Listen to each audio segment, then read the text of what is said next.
Hello and welcome back to my channel. My name is Nekopon and today we're going to talk about a new upcoming collaboration in SINoALICE. And as we thought, it is a collab that JP already had.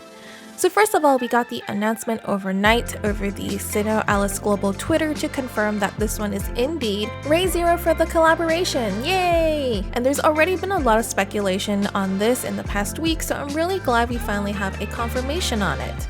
With that said though, they didn't release any information on a time or date, classes, jobs, anything at all really, so we don't really have any more information on this. Today I want to talk about what JP did when they had the Ray Zero collaboration and kind of predict how we will get the collaboration in global.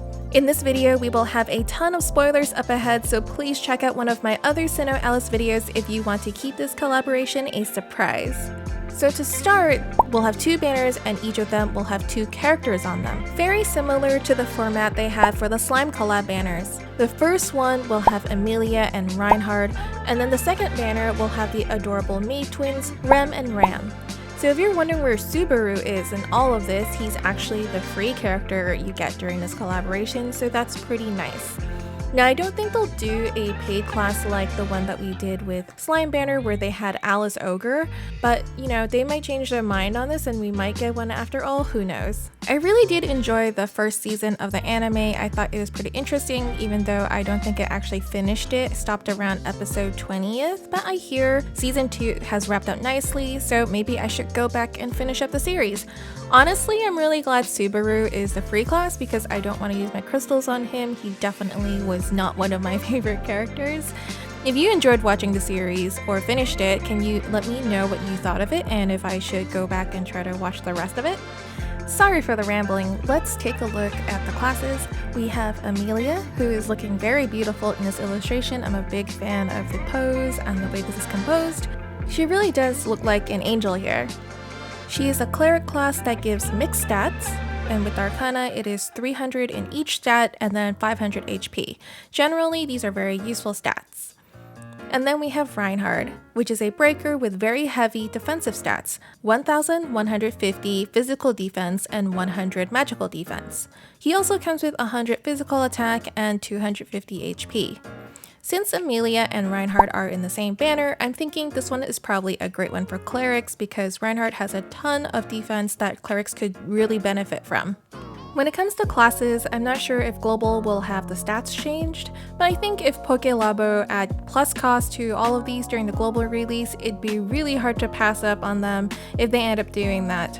Next we have the twins, and we have Rem here that is looking like a very cute crusher, which will definitely crush you very hard.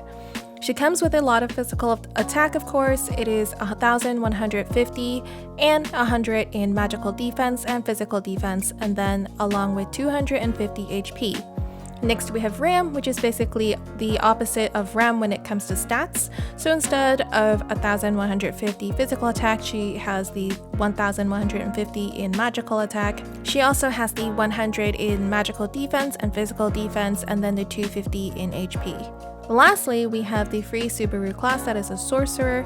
He has 50 stats in each stat and then 300 for HP and then 2 plus costs. Unfortunately, there's no classes for mages, minstrels, or gunners this time. And sorry, minstrels, this is like a twice in a row now, and I really do hope PokeLabo would choose something to give you next time. So the JP version of this event came out in November of 2019. They also had this as a step-up banner where the first 3 steps are actually regular rates, the 4th step has 2 times the drop rate for featured weapons, and then the 5th step has 3 times the drop rate for featured weapons. And although the JP banners are not guaranteed on the step-up on the 5th step, I think because we already have this set up as a precedence in global, we always get an SR on the 5th step, our banners will probably have the SR on the 5th step for this event as well. In the JP version, they also had the item bonuses for each pull, so like we had in the Camp Out Grill, we had the SR swords and the item sets that were on the bonus on each pull. I wouldn't be surprised and wouldn't mind getting these in our own version of the Raise Zero banners as well. So now let's take a look at the gacha weapons that JP had and kind of make some predictions on what we will get in comparison. So the gacha weapons that they had were all actually cost 20 weapons, so I'm not sure if we're actually going to be getting the cost 20s now. Let's start with Amelia's staff. Again, this is a cost 20 staff with Staff of Assault, a skill that seems to be pretty popular nowadays. We've seen it in Truth and Lies, Once Beloved Staff, and Corpse Staff. It's a 2-target heal though for this time, so that's really great for this staff.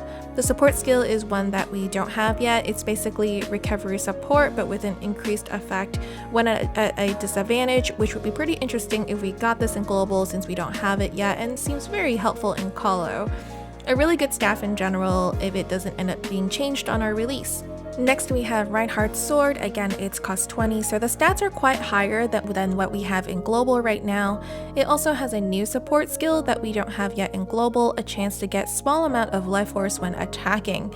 I'm not actually quite familiar with how this one works, but it does sound pretty interesting. The primary skill here is Tornado of Legion 4 that deals massive physical damage to one enemy and recover a small amount of own HP.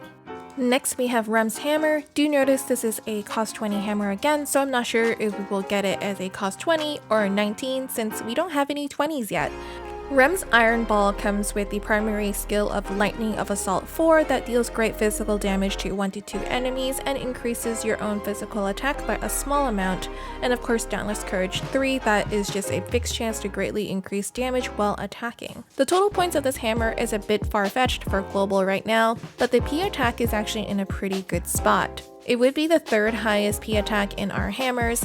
And if you asked me a month ago if I think we're gonna get Dauntless Courage 3 weapons right now, I would tell you it's way too early for that, but with the recent developments we've had in SINoALICE, I can tell you now I wouldn't be surprised if this is how they introduce Dauntless Courage 3 into our weapon rosters, but still, I think the chance of it being nerfed to a Dauntless Courage 2 or something else entirely is quite high, like what they did with the Slime collab weapons. Next we have Ram's Spear.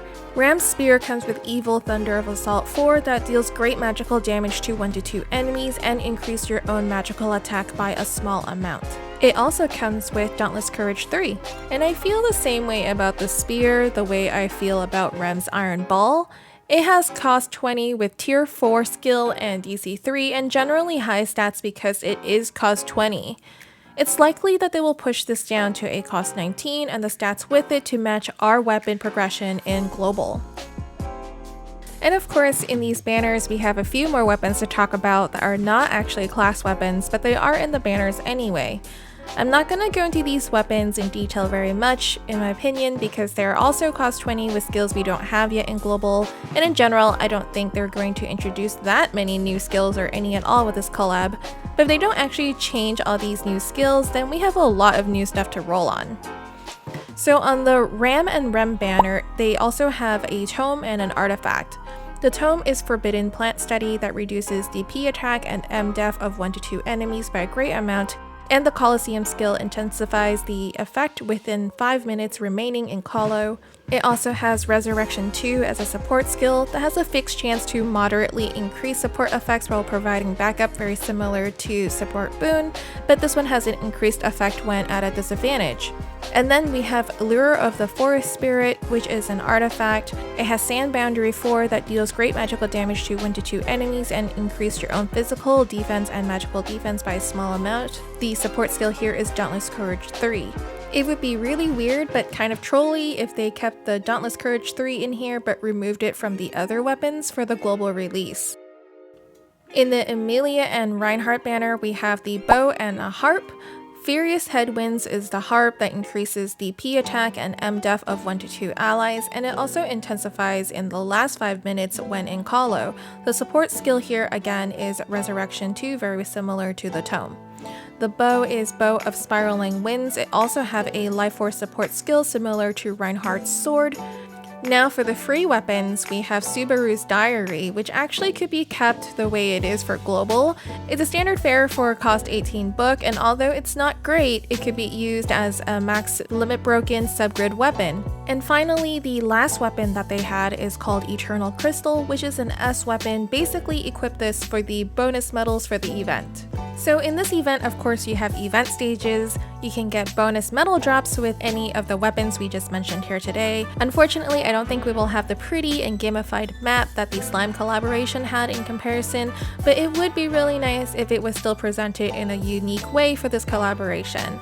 And of course, no event is complete without the medal shop, and as mentioned in my last Sino video, the medals will probably be different from the Medal of Desires. This time we have Puck medals, Puck being the little creature that is with Emilia all the time. In the medal store, they had both level 1 and level 2 Arcanas in JP, which I suspect we will also have in Global this time. JP also had some bundle sets that's just a little bit cheaper when buying both level 1 and level 2 Arcanas together, 800 medals for both instead of the full price separately at 1,000 medals total. That'd be really nice if we get those, so just make it a little bit cheaper for us to get those Arcanas, especially since there's so many classes we're gonna want. Alright, that's all I have for you guys so far, and of course, I'll drop in any more details we get along the way on my channel, so don't forget to like, comment, and subscribe to stay tuned about this Razier event and SINoALICE in general. I think they're gonna drop more information about this event in the next 2 weeks, so let's stay tuned for that. A quick reminder to use up your March Medal of Desires and Cat medals if you haven't yet. They're going to expire soon. Thanks so much for watching, and I'll see you all next time. Bye!